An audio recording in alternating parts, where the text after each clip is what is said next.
want to thank everybody for being out here today. I am joined today by General Seltzer, by the Director of the Texas Department of Public Safety, Freeman Martin, by the Texas Border Czar, Mike Banks, by Rose Luna. She is the CEO of the Texas Association Against Sexual Assault, and also by Martine and Kimberly Wall. This is Kim Wall right here. The Walls are the owners of the property on which we gather today. We gather in areas where they have burned down trees like the ashes that we see here. The ashes we see here are from trees they burned down. Trees where migrant women were being sexually assaulted by coyotes, gangs, and human traffickers. They are known as rape trees. We're here to expose the truth to immigrants who are thinking about coming here, the truth about the traffickers who assault so many of the women and children along the way. We are launching a new campaign to deter illegal immigration into Texas. Yesterday, we began putting up billboards, dozens of billboards, in Central America and in Mexico. They inform potential illegal immigrants about the reality of what will happen to them if they try to enter Texas illegally. These billboards, some of which you can see behind me, they tell the horror stories of human trafficking. One says, many girls who try to migrate to Texas are kidnapped. Another sign says, your wife and daughter will pay for their trip with their bodies.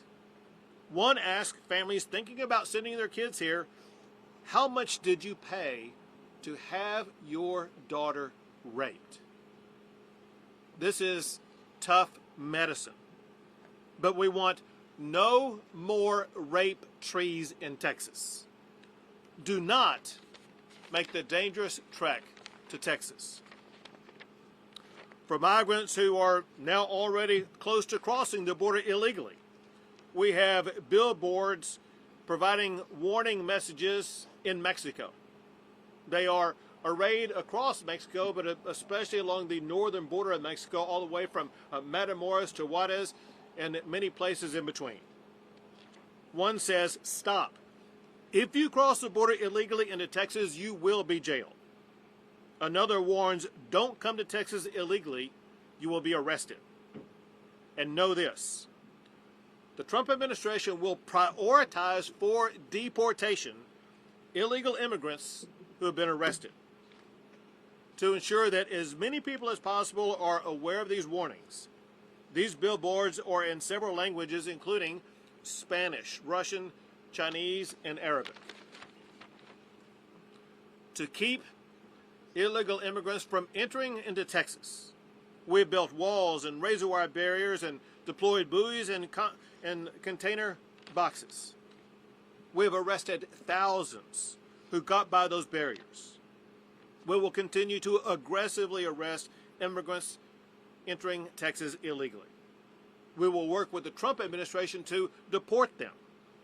The message is, do not risk a dangerous trip just to be arrested and deported. Next, we will have Rosa Luna, the CEO of the Texas Association Against Sexual Assault, speak to you. Thank you. Hello, everybody. My name is Rose Luna. I'm the CEO of the Texas Association Against Sexual Assault. We are the statewide sexual coalition committed to ending sexual violence in our great state of Texas. First and foremost, our North Star is all survivors of sexual assault, regardless of circumstance. Unlike other states, in Texas, we have state-specific statistics. And according to these figures, 1 in 5 Texas men and 2 in 5 Texas women will experience sexual assault at some point in their lives. This prevalence is staggering, but those are the numbers that we know. Those are the numbers that we can grasp. Alternatively, and the reason why I'm here is there is a largely unspoken sexual assault crisis impacting women and children migrating to the Texas border. Acknowledging this issue and its profound impact on survivors is not just crucial, it's our responsibility. The anecdotes from women who have made this journey are heartbreaking.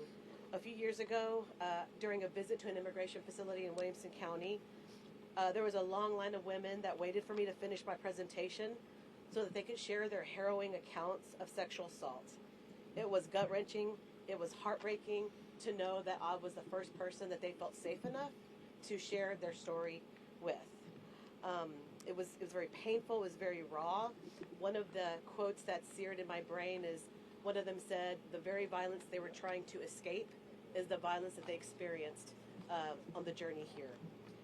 It's a reminder that there is harm and suffering in this journey. I think the reality is that the price of the journey is very high. It is important for us to recognize that, and it is vital for them to understand that. And most importantly, no one deserves to be raped. No one deserves to be stripped of their dignity under any circumstance. Survivors of sexual assault are not a population that seeks the spotlight, nor are the men, women, and children making decisions on whether or not to make the journey.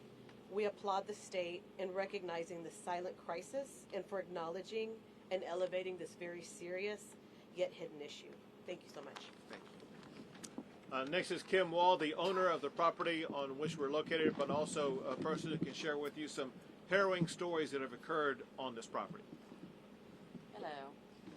We've had several rape trees and lots of women that have been found beaten and raped in front of our house, left to die in drainage ditches, where it makes you terrified to go outside of your own house and enjoy your own property. I know that my husband had found 3 different rape trees and he burnt them down so we didn't have to see them. And I don't know if he found more because he quit telling me all the things he found because we were scared. And it's scary when you can't go on your own property and you're told if you do, you have to carry a gun to protect yourself because you don't know if you'll be attacked by one of the men hiding in the brush. There's been numerous children that have been found,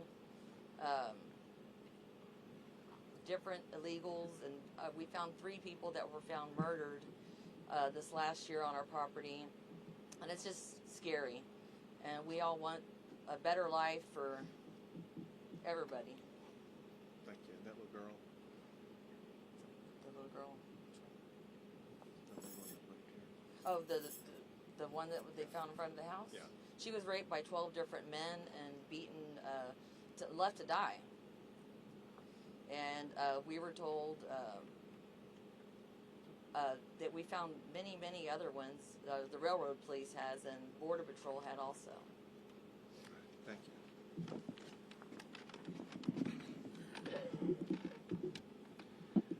I want to thank Kim and Martine for opening up the property, but more importantly for being able to share their story about the reality of what's happening on a daily basis, especially under the Biden administration with the open border policies that have led to so many sexual assaults, murders like what she talked about on this very property. It's a deadly situation, a horrific situation for those who are victims of sexual assault, a horror that we fully expect to end beginning in about a month when President Trump takes office and shuts down the border and restores safety and normalcy to an immigration process. I'll take a few questions. Governor, I've got a question over here on this side, if you don't mind, sir. A lot of these efforts and renewed efforts seem to be physical, boots-on-the-ground efforts. At what point do you think, in your role as governor, you can help affect actual policy out of Washington that comes in the way of law from the highest order? So what Americans expect and what I want to ensure we deliver is making sure that we do accomplish one task first, and that is to stop illegal immigration into the United States, and my job is to stop it into the state of Texas. After we accomplish that goal, then we can move on to other goals, and it will be up to the Trump administration and those serving in Washington, D.C. to figure out a pathway forward. But I don't think any American has any appetite to make reforms in the system until we do 2 things. One is to stop the illegal immigration and show we're going to be able to continue stopping it so that the only immigration that occurs is legal immigration. Do you Governor, think you said last month that preparations were underway, you were with Tom Homan, to have the necessary changes go into effect on day 1. Can you give specific examples of what changes are going to be made and what you're doing in preparing for that? Maybe the collaboration between the federal agencies and DPS and National Guard. We haven't had any specific examples of what will change? So obviously, I don't have the ability to share with you precisely what the Trump administration is talking about. I can give you some top level things that Tom Homan, the border czar, has talked about, and that is deportations will begin on day one. And one preparation for that is they need more ICE agents. They need more Border Patrol agents, and they will be working to administer those, but also to unleash Border Patrol agents as well as ICE agents to do their jobs. Very importantly, over the past 4 years, ICE and Border Patrol agents have been hindered in doing their job. Part of that doing that job is using the ICE agents to locate those who need to be deported and deport them. So you can expect, and I expect, deportations to be occurring very early in this administration. Second, I'm not even done answering this question yet. Second, there will be a massive expansion of border barriers put up. One thing that President Trump wants to achieve, that Tom Homan wants to achieve, and we must achieve in Texas, and that is to maintain the resistance. Remember this. This is a point that I made to and about President Biden repeatedly. There were 3 laws that predated even George W. Bush. A law that requires the president to deny illegal entry, a law that requires the president to detain anybody who does enter illegally, and a law that requires the president to build border barriers. Bush and Obama and Trump did all 3 of those. Biden did none of those 3. What Trump will do, he now knows exactly how to execute these duties in office. And from day one, he will execute all 3 of those duties.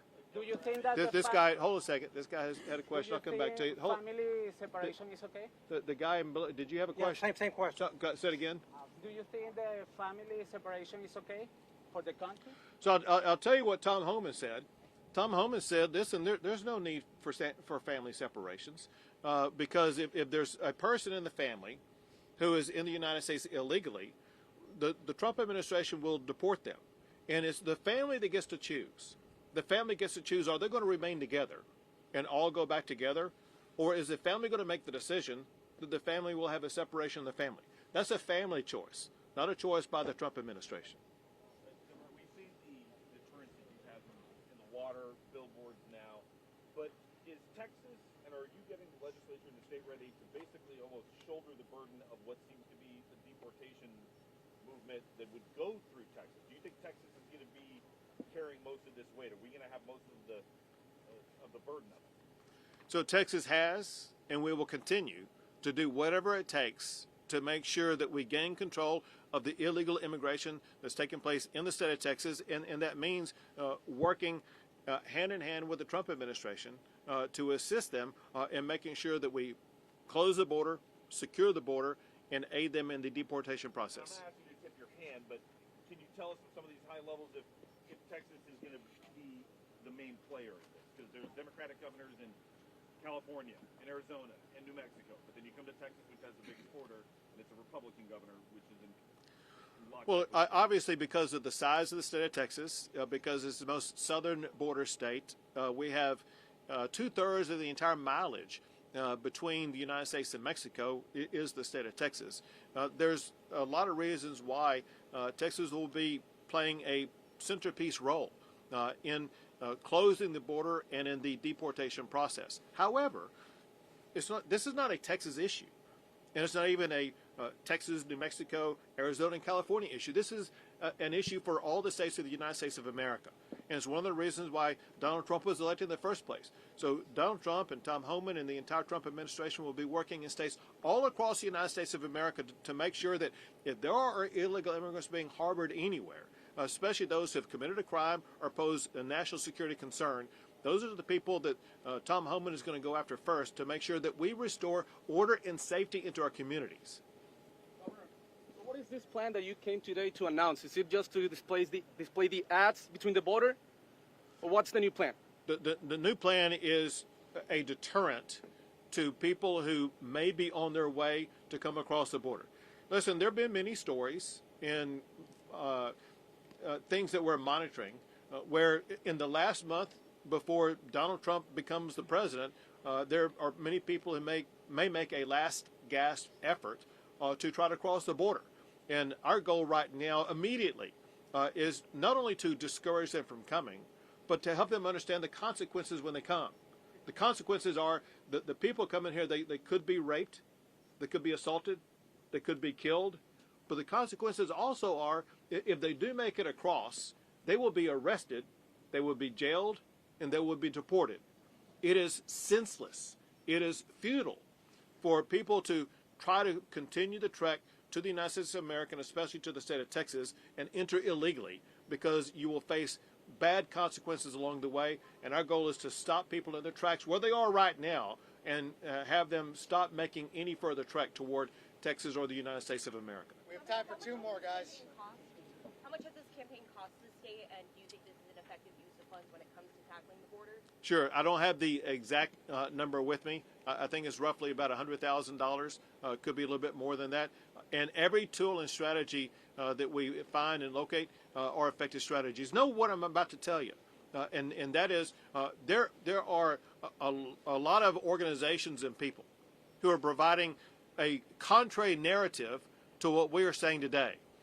There are the cartels, there are gangs, there are human traffickers, there's even maybe the government of Mexico, as well as non-governmental organizations that tell a completely different story and make it sound like it may be harmless going into the state of Texas. And we are trying to provide a pushback against that narrative and provide reality facts for immigrants thinking about coming here to save their lives, to save them from sexual assault, save them from being arrested, and let them know there are consequences if they take any further steps to come to the state of Texas. Last question. Governor, you mentioned border bollards expansion. Does Texas intend to continue building its border wall? And secondly, yesterday your land commissioner, John Buckingham, offered Texas lands to store some of the bollards to the Trump administration.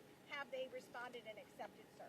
Well, so what the Trump administration is doing, they want to figure out the most cost-effective and strategic way to go about all this process. What the Trump administration knows is that Texas stands ready to assist them in any way. They know that we have the capability of building the wall maybe faster and cheaper than what they're able to do. We'd be more than happy to build the wall, assuming the federal government pays for it. But this is a time when you're going to see, unlike the last 4 years, you're going to see great collaboration and cooperation, so that we're going to be far more effective and be able to move far faster than ever before at securing the border. Great. Thanks, everyone. And